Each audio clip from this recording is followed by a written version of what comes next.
উন্মাদনা লেখিকা কায়নাত খান কবিতা পর্ব ২১। তাতে আমার বাল ছিঁড়ে গেল। প্রচণ্ড ভয় পেয়ে কানে হাত চেপে চিৎকার করে মাটিতে বসে পড়ে আনন্দী। আতঙ্কে তার পুরো শরীর কাঁপছে, নিঃশ্বাস যেন গলায় আটকে যাচ্ছে। কিছুক্ষণ মাটিতে বসে থাকার পর হঠাৎই পেছন থেকে কেউ তাকে ধরে। আনন্দী চমকে উঠে পেছনে তাকায়, সামনে তার বাবা দাঁড়িয়ে। আশেপাশে কোথাও অভির কোনো অস্তিত্ব নেই। মুহূর্তেই বুকের ভেতরটা ধক করে ওঠে তার। তাহলে কি এতক্ষণ সে সবকিছু হ্যালোসিনেট করছিল? আকরাম শেখ উদ্বিগ্ন গলায় বলে ওঠেন, কিরে আন্দুমা, হাতে লাগলো কিভাবে?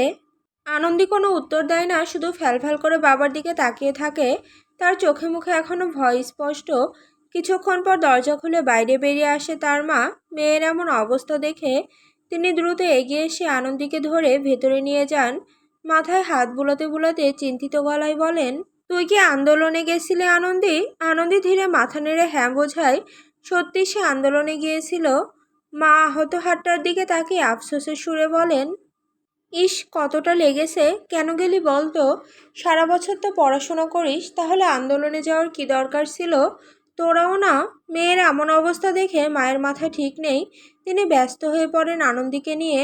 আর বাবা কোনো দেরি না করে আনন্দীকে ডাক্তারের কাছে নিয়ে যান।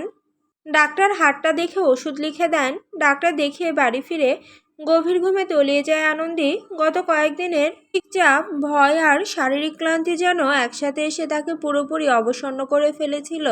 এদিকে আন্দোলনের কারণে পরীক্ষাও কিছুদিনের জন্য স্থগিত ঘোষণা করা হয়। খবরটা শুনে স্বস্তির নিঃশ্বাস ফেলে আনন্দী। অন্তত কিছুটা সময় সে পেল নিজেকে সামলে নেওয়ার জন্য। তবে পরীক্ষা ঠিক কবে হবে সে বিষয়ে এখনো কোনো নির্দিষ্ট খবর নেই।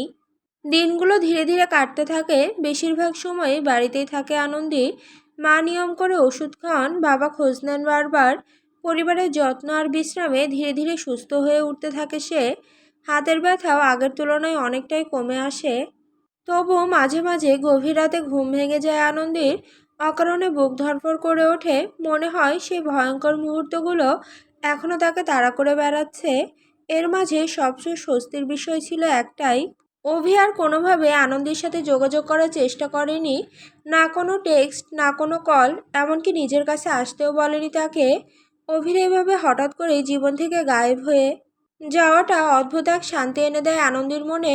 ধীরে ধীরে সে বিশ্বাস করতে শুরু করে হয়তো সত্যিই সব কিছু শেষ হয়ে গেছে। যে মানুষটার উপস্থিতি একসময় তার নিঃশ্বাস পর্যন্ত ভারী করে তুলত, সেই মানুষটার অনুপস্থিতি এখন তাকে হালকা লাগায়। বহুদিন পর নিজের ঘরে নিজের মতো করে একটু স্বস্তিতে নিঃশ্বাস নিতে পারে আনন্দী। তার মনে হতে থাকে অবশেষে সেই ভয়ঙ্কর কালো ছায়াটা তার জীবন থেকে সরে গেছে। এখন আর কেউ তাকে আতঙ্কিত করবে না, অদ্ভুতভাবে নজরদারি করবে না, কিংবা হঠাৎ করে সামনে এসে দাঁড়াবে না। কিন্তু ভাগ্য হয়তো এত সহজে কাউকে মুক্তি দেয় না। মাঝে মাঝে অকারণেই আনন্দের বুক কেঁপে ওঠে, যেন ঝড় থেমে গেলেও বাতাসে এখনো তার শব্দ রয়ে গেছে। পরন্ত বিকেলে ছাদের এক কোণে চুপচাপ বসেছিল আনন্দী। খোলা চুলগুলো হালকা বাতাসে এলোমেলো হয়ে উঠছিল। চারপাশে শীতল আবহাওয়া, আকাশে ফিকে রোদ, সবটা মিলিয়ে মনটা অনেকদিন পরে একটু হালকা লাগছিল তার। হঠাৎ ফোনে টেক্সটের শব্দ হতেই চমকে ওঠে আনন্দী। স্ক্রিনে নামটা দেখে বুক ধক করে ওঠে। অভি। এতদিন পর অভির মেসেজ দেখে অস্বস্তি আর কৌতূহল একসাথে ভর করে তার মনে। আবার কি চাই সে? কেন হঠাৎ ফিরে এলো? নানা প্রশ্ন মাথায় ঘুরতে ঘুরতে টেক্সট খুলে দেখে একটা ছবি। ছবিটা আজকের এই ছাদেই বসে থাকা আনন্দীর। ছবির এক জায়গায় গোল চিহ্ন দেওয়া, নিচে ছোট্ট করে লেখা, শরীর ঢাক পোকাচন্দ্র। কপাল কুঁচকে যায় আনন্দীর খেয়াল করতে দেখে তার ওড়নাটা কাঁধ থেকে অনেকটাই সরে গিয়েছিল। তাড়াহুড়ো করে ওড়না ঠিক করে নেয় সে, সঙ্গে চাদরটাও ভালোভাবে জড়িয়ে ফেলে। কিন্তু স্বস্তির নিঃশ্বাস ফেলতে গিয়েও আচমকা থমকে যায়। এই ছবিটা অভি পেল কোথা থেকে? এটা তো একদম এই মুহূর্তের ছবি। মুহূর্তে অস্বস্তি আবার ফিরে আসে। তড়িঘড়ি চারপাশে তাকায় আনন্দে। ছাদের এক পাশ সিঁড়ির মুখ, পাশের বিল্ডিং, কোথাও অভিকে দেখা যায় না।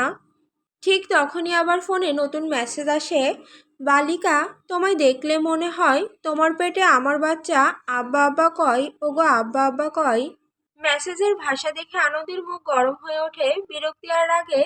কথাগুলো ইচ্ছে করে তাকে বিব্রত করার মতো, ঠাট্টা মশকরায় ভরা। আবার চারপাশে তাকায় সে, বাতাস বইছে, ছাদ ফাঁকা, অথচ মনে হচ্ছে কেউ যেন তাকে দেখছে।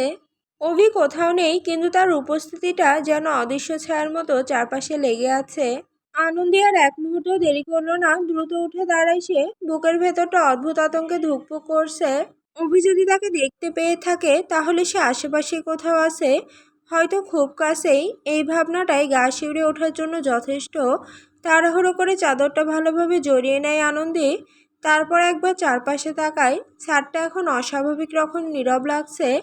ঠান্ডা বাতাস বইছে, কিন্তু সেই বাতাসেও যেন অদৃশ্য কারো উপস্থিতি মিশে আছে। মুহূর্তের জন্য তার মনে হলো কেউ একজন তাকে গভীরভাবে লক্ষ্য করছে, কোথাও লুকিয়ে দাঁড়িয়ে আছে। ভয়টা আরও চেপে বসতেই দ্রুত পায়ে সিঁড়ির দিকে এগিয়ে যায় আনন্দী। এখন আর এক মুহূর্ত এখানে থাকা নিরাপদ মনে হচ্ছে না তার।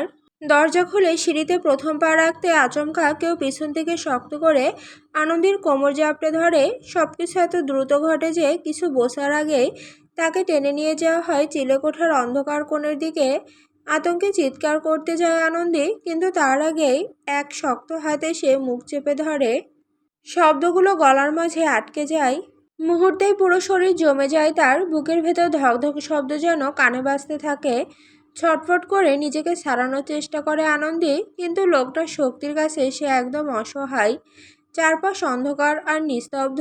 দূরে কোথাও হালকা বাতাসের শব্দ ছাড়া আর কিছুই শোনা যাচ্ছে না। আর ঠিক তখনই তার কানের কাছে ঝুঁকে পরিচিত একটা গলা ফিসফিস করে ওঠে, এত ভয় পাস কেন বোকাচন্দ্র?